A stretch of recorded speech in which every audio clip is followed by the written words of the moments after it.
Before we start, I would like to say Happy Halloween. Hope you kittens are all having a great day and night. On to the story. Two Bird on a Wire by Freecraft on Loose. Read by Lily6645. Chapter 19. Bird's View. Summary.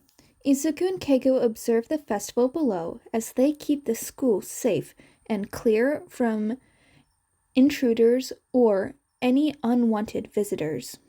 2 weeks pass in a blur, and today is the day of the sports festival.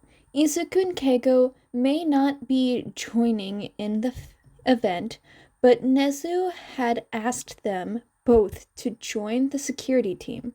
So here they are, standing before the class, wishing them good luck before they go. "Beat them all, guys!" Izuku said as he threw his fist up towards the ceiling. "No need to hold back." When Keigo said this, his eyes focus on some of their classmates who are considered a powerhouse. "Just you wait.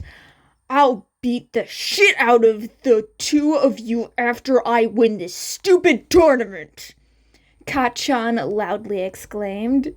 "Sure, Kachan. We'll be waiting." Keigo answered him with a smirk as he turned to the door. "We'll be watching from above!" Izuku exclaimed, waving his hand as he followed Keigo. They hear a few "bye" and "good luck" as they make their way out. They are ready in their hero costume and are now on their way to the room where the other patrollers are waiting for the briefing.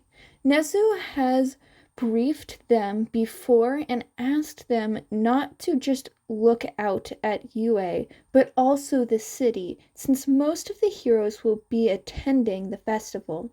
They still need to join the final briefing to know who they are working with. When they arrive at the room, more than 15 pro heroes were there.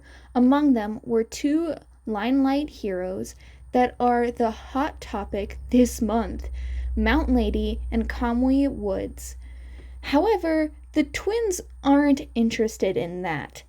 They walk in and sit down on the 2 empty chairs right in front of Nezu. Nezu gives them a nod, and the twins return the gesture by politely lowering their heads. "Now, since all of you are here, I will start to brief you and assign an area that each of you will guard." Nezu gives each of them small sections to guards, and in each gate, Nezu assigns 2 pro heroes. Nezu stopped himself and shook his head lightly.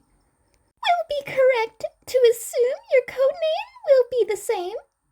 Nezu asked, and the twins nodded. This is a formal mission. They can't use their name for this. They have their code, and they will use it.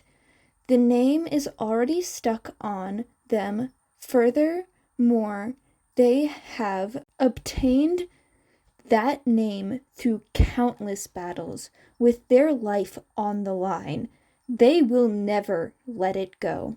"All right, Emerald and Ruby will join us as Bird's View and report any suspicious things they find from above."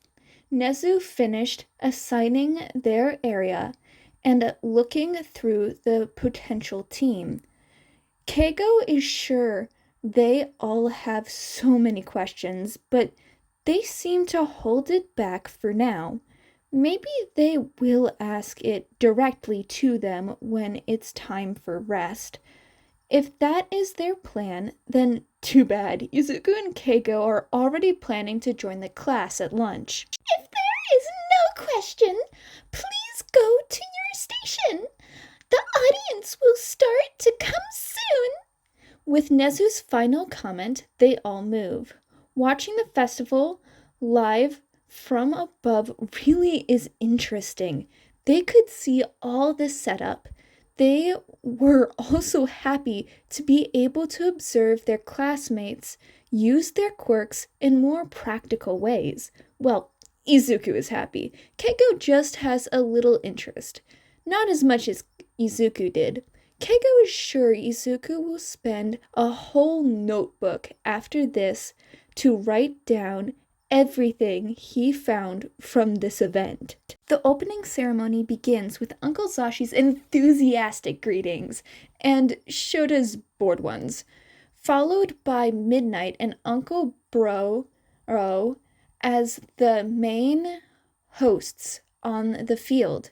One by one, the members of the class walked into the field, accompanied by cheers from the audience. If Izuku and Keigo weren't a part of the security team, they too would be there together with their classmates and friends. But they like watching from above is better than joining in the line. They don't want to be at the center of attention, even if they aren't alone. Receiving any kind of attention always triggers their fight and flight instincts, and sometimes it's already hard to suppress that instinct. Kachan's opening speech is a bit provocative, but that surely works to awake the competitive side of everyone. Izuku and Keigo are the ones who are supposed to deliver the opening speech, as they share the first position in the entrance exam. But Kachan, who holds second place, is the one who did it since they were both not joining in the event. Just like any other year, this year's first tournament is an obstacle course. Izuku and Keigo would have a great time running through the course. Maybe they can ask Nezu to try it since the course is around the arena. There wouldn't be a problem, right? They watch as most of the participants move to the front, but their class stays in the back of the line.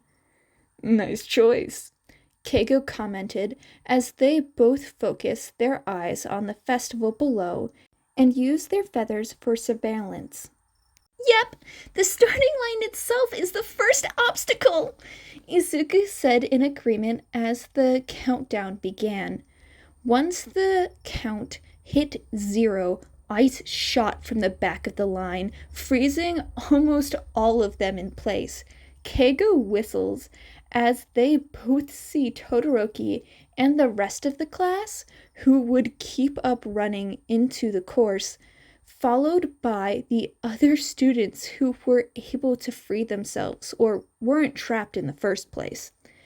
As everyone starts to run, Uncle Zashi enthusiastically narrates the flow while Shota gives some insight with a bored and half-dead tone.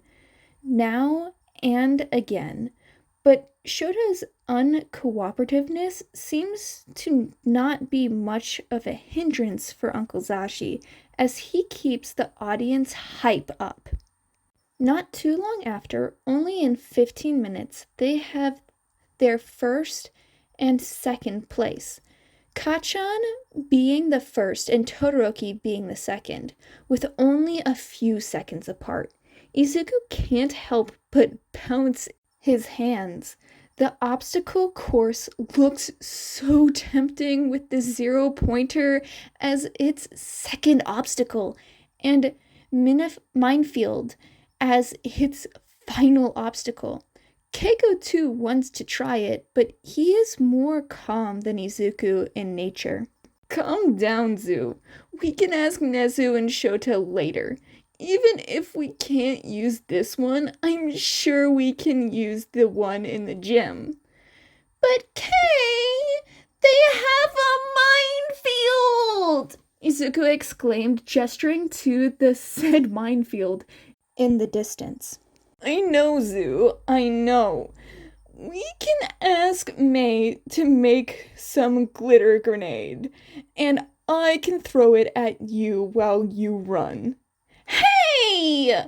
Izuku gave him a pout, and Keigo laughed. They keep watch as more and more students pass the final line. Among them are Hitoshi and Mei. And when Keigo sees a feral grin in Mei's and Hitoshi's face, he knows the second part of the tournament will be brutal, whatever it may be. That is the end of Chapter 19 of Two Bird on a Wire by Freecraft on Loose. If you like this, please go support the original author, link in the description below. Hope you have a good day, night, or whatever time zone you are in. And happy Halloween and goodbye, kittens.